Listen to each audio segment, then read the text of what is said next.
Welcome to Kishore Academy. இன்னைக்கு இந்த வீடியோவில் 11th ஸ்டாண்டர்ட் ஃபிசிக்ஸ் எக்ஸாம்பிள் 2.32 என்ன அப்படிங்கிறத என்ன செய்ய போகிறோம் பார்க்க போகிறோம். இது ஒரு ஈஸியான some. If the position vector of the particle is given by r vector is equal to 3t square I plus 5tj plus 4k, find the velocity of the particle as t is equal to 3 seconds, speed of the particle at t is equal to 3 seconds, acceleration of the particle at time t is equal to 3 seconds அப்படின்னு சொல்லி கேட்டிருக்கிறாங்க. எப்படி work out பண்ணோம் அப்படின்னு சொல்லி பார்க்கலாமா? First கொடுத்துருக்கிறது position vector. அப்போ வெலாசிட்டி கண்டுபிடிக்கணும்னா என்ன செய்யணும்? இதுக்கு முந்தின சம்ஸ்லலாம் பார்த்துருப்போம். ஸோ ஜஸ்ட் ஒரு தடவை டிஃப்ரென்ஷியேஷன் பண்ணால் வெலாசிட்டி என்னங்கிறது கிடச்சிரும். நாமளே இங்கே வச்சு டிஃப்ரென்ஷியேஷன் பண்ணிடலாமா? 3 அப்படியே தான் இருக்கும்.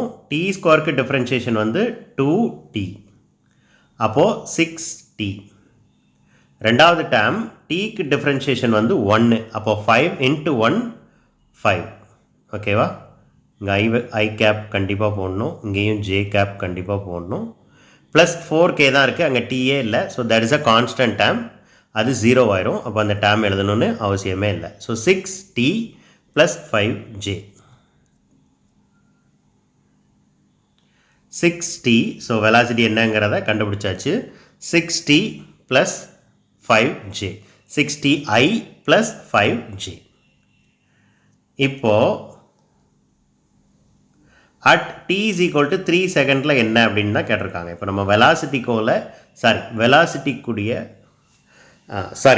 வெலாசிட்டியோட ஈக்குவேஷன் என்ன அப்படிங்கிறத நம்ம என்ன செஞ்சுருக்கோம், டெரைவ் பண்ணியிருக்கோம்.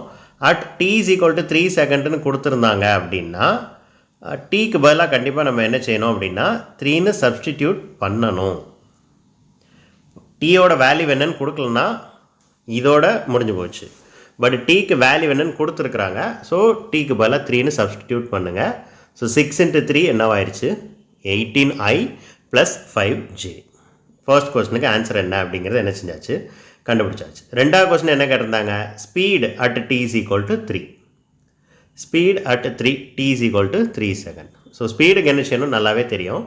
இங்கே என்ன வேல்யூ இருக்கோ, வெலாசிட்டியில் என்ன வேல்யூ இருக்கோ, வெலாசிட்டி ஈக்குவேஷனில் என்ன இருந்துச்சோ அதை ஸ்கொயர் பண்ணி ஆட் பண்ணி ஸ்கொயர் ரூட் எடுக்கணும். அப்போ 18 square plus 5 square square root of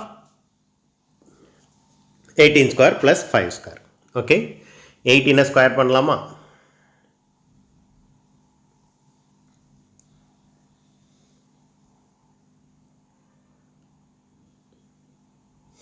right, மறுபடியும் இங்கே ஸ்கொயர் பண்ணுறேன்.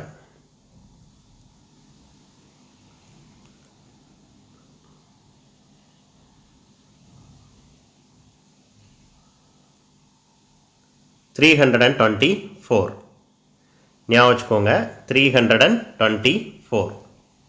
இப்போ 5 ஸ்கொயர் பண்ணால் 25, ரெண்டே ஆட் பண்ணால் கண்டிப்பாக 349 வந்தாச்சு. ரெண்டையும் ஸ்கொயர் பண்ணி ஆட் பண்ணி ரூட்டுக்குள்ளே போட்டாங்க.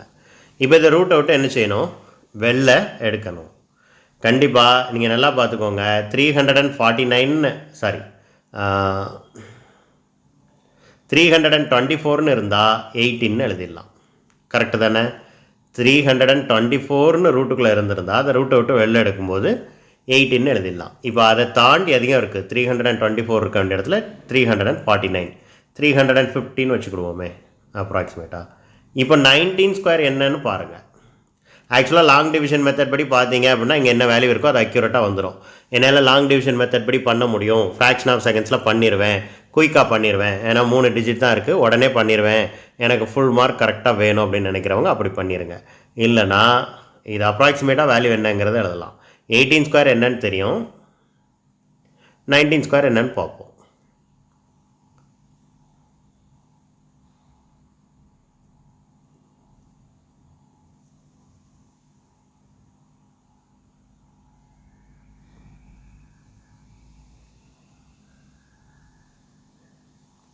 $361 361ன்னு இருந்திருந்தால் 19ன்னு எழுதலாம். 324ம் இல்லை 361ம் இல்லை, ரெண்டுக்கும் மிடில் உள்ள வேல்யூ இருக்குது, அதுவும் எக்ஸாக்டாக மிடில் இருக்குது கிட்டத்தட்ட. ஸோ அதனால் 18.6 அல்லது இந்த இடத்துல 18.7 எழுதினாலும் என்ன தான் செய்வாங்க, கரெக்டுன்னு தான் போடுவாங்க. That's all. அதுக்கப்புறம் இப்போ கொஸ்டின் நம்பர் சி. ஸோ எல்லாத்துக்குமே யூனிட் ரொம்ப முக்கியம். நான் சில சம்லலாம் சொல்லாமல் விட்டுருப்பேன், அதுக்காக யூனிட் போடக்கூடாதுன்னு அர்த்தம் இல்லை. ஒவ்வொன்றுக்கும் யூனிட் ரொம்ப முக்கியம். இப்போது ஆக்சிலரேஷன் என்ன அப்படிங்கிறத கண்டுபிடிக்கணும். அதுக்கு வெலாசிட்டி என்னவாக இருக்கோ அதை ஒரு தடவை நம்ம என்ன செய்யணும் அப்படின்னா டிஃப்ரென்ஷியேஷன் பண்ணணும். ஸோ வெலாசிட்டி என்ன இருக்குது,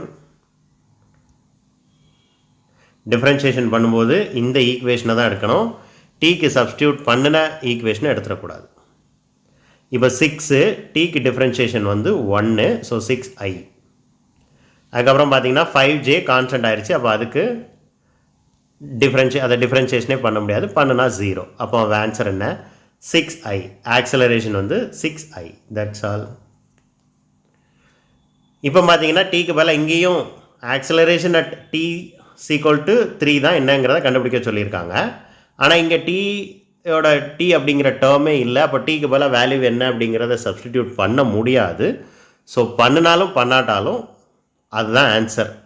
a = 6i. அதாவது 3வது செகண்ட்லேயும் அதோட ஆக்சிலரேஷன் வந்து 6i தான். இதுக்கு மீனிங் என்ன அப்படின்னா ஆக்சிலரேஷன் கான்ஸ்டண்ட்டாக இருக்குது, யூனிஃபார்மாக இருக்குது அப்படின்னு அர்த்தம். அப்போ எல்லா டைமிங்லேயும் t = 3 போட்டாலும் சரி தான், இப்படி கிடச்சதுனால, டி டைம் இல்லாமல் கிடச்சதுனால. t = 18 போட்டாலும் சரி தான், t = 12ன்னு போட்டாலும் சரி தான், என்ன வேல்யூ சப்ஸ்டியூட் பண்ணிங்கனாலும் அந்த இடத்துல இந்த ஆக்சலரேஷனோட வேல்யூ வந்து கான்ஸ்டண்ட்டாக இருக்குது அப்படின்னு அர்த்தம். ஸோ வெலாசிட்டி வந்து கான்ஸ்டண்ட்டாக இல்லை, டி டைம் வந்துச்சுன்னா கான்ஸ்டன்ட் கிடையாது, நான் யூனிஃபார்ம். ஆனால் டி டைம் இல்லாமல் வந்ததுனால ஆக்சலரேஷன் இஸ் கான்ஸ்டன்ட். இதெல்லாம் தெரிஞ்சு வச்சுக்கோங்க. வேறு ஏதாவது ஒரு இடத்துல அப்ளை பண்ணுறதுக்கு உங்களுக்கு கண்டிப்பாக இது யூஸ் ஆகும். தேங்க்யூ.